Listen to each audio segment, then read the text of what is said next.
नमस्कार दोस्तों, कैसे हो आप सभी। उम्मीद करती हूँ आप सभी ठीक होंगे।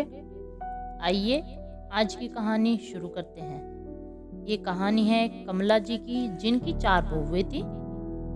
कमला की चारों बहुएं अलग अलग फ्लैट में रहती हैं। एक दिन कमला के पास गांव से उसके भाई जगत का फोन आता है। कमला दीदी, कैसी हो आप। मैं तो ठीक हूँ जगत, तुम कैसे हो। बहुत दिनों के बाद फोन किया, सब ठीक तो है ना। हाँ दीदी, सब ठीक है।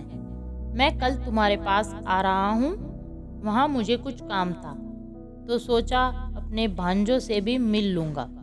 फोन कट जाता है और कमला दुविधा में पड़ जाती है। वह सोचने लगती है, बच्चे तो मेरे साथ में नहीं रहते। अगर भाई को पता चल गया कि मैं अकेले रहती हूँ तो वह बहुत दुखी होगा। खैर, अब जो होगा वो देखा जाएगा, आने दो भाई को। अगले दिन जगत कमला के घर पहुंच जाता है और वह अपने भाई को देखकर बहुत खुश होती है और सोच में पड़ जाती है। कमला दीदी, क्या सोच रही हो।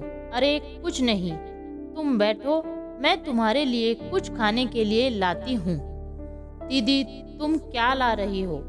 खाना तो आपकी बहुएं लाएंगी, कहाँ गई वो। कमला ने जगत को सारी बात बता दी। कलयुग आ गया है दीदी। कलयुग में 4 बेटे के होते माँ बेसहारा हो जाए, ये तो घोर कलयुग है। चलो मैं तुम्हारे बेटों से मिलकर आता हूँ। जगत ऊपर चला जाता है तो देखता है कि कमला के बड़े बेटे को शराब पीने की आदत होती है, जो अब बहुत बढ़ चुकी है। उसके 2 बच्चे हैं। बड़ा बेटा, मामा जी कैसे हो आप। घर में सब ठीक है। बड़े दिन बाद आप मिलने आए। घर में तो सब ठीक है, तुम बताओ कैसा चल रहा है यहाँ। सब कुछ ठीक है ना। इतने में उसका छोटा बेटा यानी कमला जी का पोता जगत के पास आता है, जो लगभग 6 साल का था। जगत उससे पूछता है, कैसे हो बेटा, कौन सी क्लास में हो। मैं तो अभी LKG में हूँ नाना जी। अच्छा, बड़े होकर क्या बनोगे। मैं बड़ा होकर पापा की तरह शराबी बनूंगा।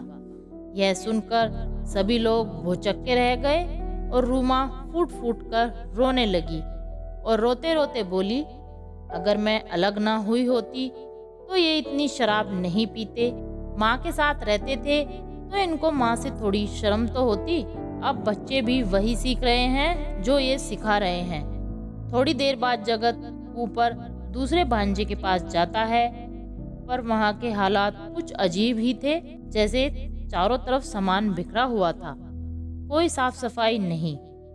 टीना सारा दिन सोती रहती या टीवी देखती रहती। जगत से घर की हालत देखी नहीं गई और उसने बातों बातों में पूछ ही लिया, बेटा घर बदल रहे हो क्या, सब सामान बिखरा हुआ है।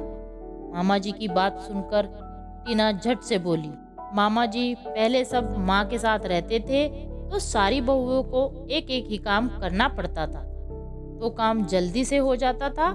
अब सारा काम मुझी को ही करना पड़ता है, तो समझ में ही नहीं आता कि कहाँ से शुरू करूं और कहाँ पर खत्म करूं। अरे तो बेटा एक काम वाली को रख लेते, इनकी इतनी सैलरी कहाँ कि काम वाली को रख सके। मामा जी हम अलग फ्लैट में न रहते ना तो इतनी परेशानी होती, वहाँ सब मिलजुल कर काम कर लेते थे। ये कहते ही टीना की आंखों से आंसू बहने लगते थे। जगत वहाँ से भी चला जाता है और तीसरे बेटे के घर यानी तीसरी मंजिल पर पहुँचता है। वहाँ जगत का तीसरा भांजा और उसकी पत्नी मीनू आर्थिक तंगी से गुजर रहे थे। बेटा कैसा चल रहा है, तुम्हारी माँ ने बताया कि तुम सब अलग अलग रहते हो, तो मैं आ गया तुमसे मिलने। तीसरा बेटा, सब ठीक है मामा जी, आप बताओ आप कैसे हो। मीनू, मामा जी आए हैं, कुछ खाने को लाओ। इतना सुनते ही मीनू रसोई के डिब्बों में देखने लगती है, वो एकदम खाली होते हैं और वह वहीं बैठकर सर पकड़कर रोने लगती है। रोने की आवाज सुनकर जगत और मीनू का पति अंदर आते हैं। क्या हुआ बेटा, क्यों रो रही हो। क्या बताऊं मामा जी, मैं अपनी किस्मत पर रो रही हूँ। अगर मैं भाभीियों की बातों में आकर घर से अलग ना होती तो आज ये दिन देखना ना पड़ता। घर में खाने के लिए कुछ नहीं है और काम का भी पता नहीं मिलेगा कि नहीं। मेरी सास हमेशा हमारा ख्याल रखती थी और आज ये दिन सिर्फ मेरी वजह से देखने को मिल रहा है। मीनू अपने किए पर बहुत पछताती है। अब जगत चौथी मंजिल पर जाता है तो वहाँ ताला लगा दिखता है। वह अपने भांजे को फोन करता है तो पता चलता है कि उसका एक्सीडेंट हो गया है। वो और उसकी पत्नी रितु अस्पताल में है। जगत भी अस्पताल पहुंचता है। अरे बेटा, तुम ठीक तो हो? कैसे हुआ तुम्हारा एक्सीडेंट? जगत के चौथे भांजे ने सारी बात बताई। इतने में रितु भी आ जाती है। रितु, मामा जी नमस्कार, अच्छा हुआ आप आ गए। मैं तो यहाँ अकेले बहुत परेशान हो गई थी। कभी दवाई का पर्चा तो कभी दवाई का चक्कर। तो तुम दोनों ने दीदी को खबर क्यों नहीं दी? रितु, किस मुंह से मैं फोन करती माँ जी को? उनका दिल भी बहुत दुखाया है हमने। आज बहुत पछता रही हूँ जो उनसे अलग रहने के लिए सोचा।